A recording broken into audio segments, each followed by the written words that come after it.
Air force की 6 टीमें rescue operation में जुटी हुई हैं। इस वक्त की बड़ी खबर, मुरैना में जो 2 फाइटर प्लेन क्रैश हुए हैं, ये तस्वीर पायलट्स के रेस्क्यू के लिए लगातार वहां पर टीमें मौजूद है। रेस्क्यू की 6 टीमें हैं कुल मिलाकर इंडियन एयरफोर्स की, जो इस वक्त मौके पर मौजूद है। आशीष इस वक्त हमारे डिफेंस सेक्टर जुड़े हुए पूरी जानकारी के साथ। आशीष, इनपुट दीजिए, क्या आपके पास सामने आ रही जानकारी?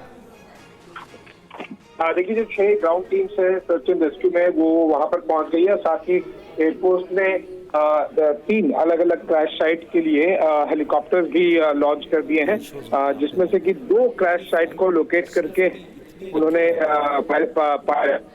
लोकेट किया और उन्हें एयरलिफ्ट करने के लिए इन हेलीकॉप्टर्स का इस्तेमाल किया जाएगा। बट अनफॉर्चुनेटली जो अभी तक अपडेट आई है, उसमें 3rd पायलट को ट्रेस नहीं किया जा सका है। और ये बहुत ही इम्पोर्टेंट बात है, क्योंकि बहुत ही घना जंगल है जहां पर ये 3 अलग-अलग। आशीष, यानी आप ये बोल रहे हैं कि अभी जो तीसरे पायलट हैं, अभी उनका पता नहीं लगा, क्योंकि अभी तक इंफॉर्मेशन थी कि जो तीनों पायलट्स हैं वो पास में ही जो जंगल है वहां पर इन तीनों पायलट्स को ये मिले हैं, वहां से रेस्क्यू किया गया। 3rd के बारे में अभी कोई जानकारी नहीं।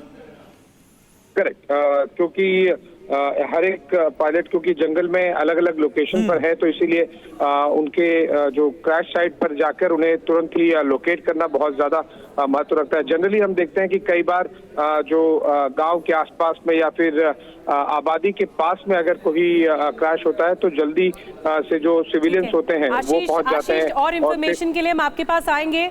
जो यहाँ पर गेस्ट हैं वो भी बहुत अच्छे से समझा रहे हैं कि कैसे आसमान में कोलाइड हो सकता है, क्योंकि ये अभ्यास चल रहा था।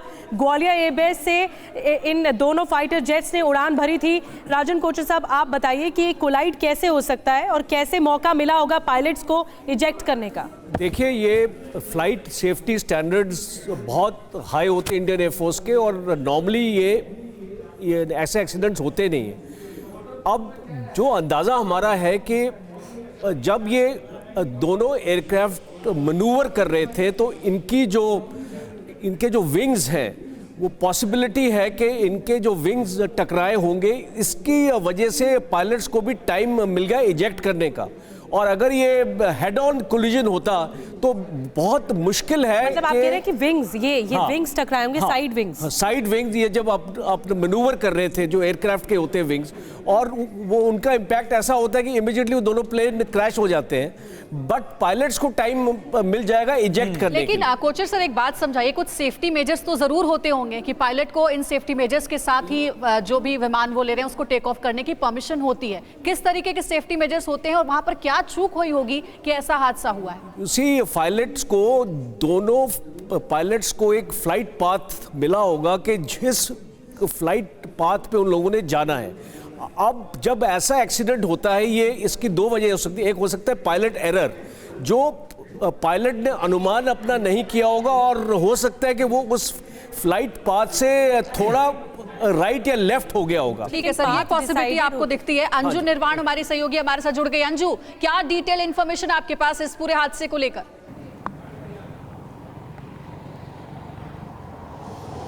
जी देखिए, मैं आपको बताना चाहूँगी कि ग्वालियर में ये इंडियन एयरफोर्स की एक्सरसाइज की जा रही थी, और आपको बताते हैं कि ग्वालियर एयरबेस से ही ये दोनों जो विमान हैं, एक्सरसाइज के दौरान इन लोगों ने फ्लाई किया, दोनों एयरक्राफ्ट ने, और उस दौरान ये हादसा हुआ। लेकिन आपको बता दें कि अभी जो फिलहाल जो हमें इंफॉर्मेशन मिल रही है, उसमें ये पता चल रहा है कि जो 6 टीमें हैं एयरफोर्स की, वो वहाँ ग्राउंड पर भेज दी गई हैं तमाम रेस्क्यू ऑपरेशन और सर्च ऑपरेशन के लिए, क्योंकि जिस जगह पर ये पूरा हादसा हुआ है वो बिल्कुल जंगल वाला, पहाड़ी वाला इलाका है। तो ऐसे में ये सर्च ऑपरेशन होने में थोड़ा टाइम लगेगा।